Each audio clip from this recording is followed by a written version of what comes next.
ফুল আর শিশু কে না ভালোবাসে? আমিও খুব ভালোবাসি। ফুলেদের সাথে থাকতে ভালোবাসি, শিশুদের থাকতে ভালোবাসি।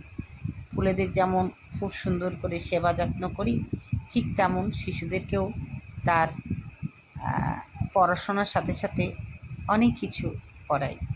কি আজকে একটা ছোট ভিডিও তোমাদের দেখাতে চলেছি স্কুলের বাচ্চাদের নিয়ে আমি কি কি করি।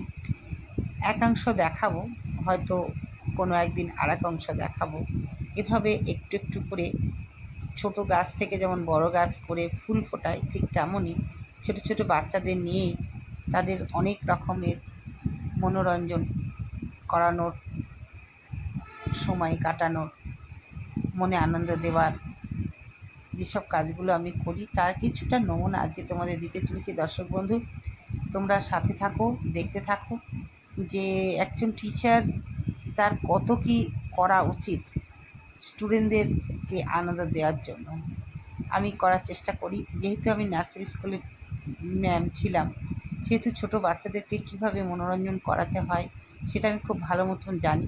তাই আজও সেটাকে বজায় রেখেছি। আজ প্রায় 16 বছর চাকরি হয়ে গেল।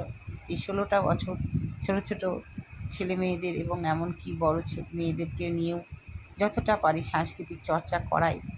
তার সঙ্গে আমারও থাকে চর্চাটা না করলে তো থাকবে না। গানের গলা যদি চর্চা করি তবেই থাকবে। তো চলো সাথে থাকো। স্কুলে কর্মরত অবস্থায় ছোট ছোট ছেলে মেয়েদের আমার যা কিছু শিক্ষা সেটা বিস্তার লাভ করতে পারলে বড় আনন্দ হয়। সেইভাবেই আমি ক্লাস 5 থেকে শুরু করি। একদম যে ক্লাসে যেমন পারি ছোট ছোট বাচ্চাদের সব রকমই শেখানোর চেষ্টা করি।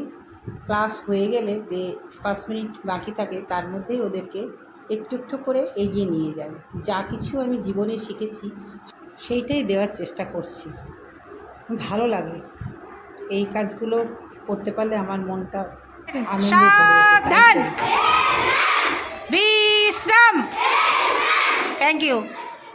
ব্যায়াম মাত্র 2 দিন শিখিয়েছি, তারা কেমন পারিস আমি দেখবো আজকে। 2 দিন 1 নম্বর ব্যায়াম আমি কাউন্ট করব, তোমরা করবে, ঠিক আছে?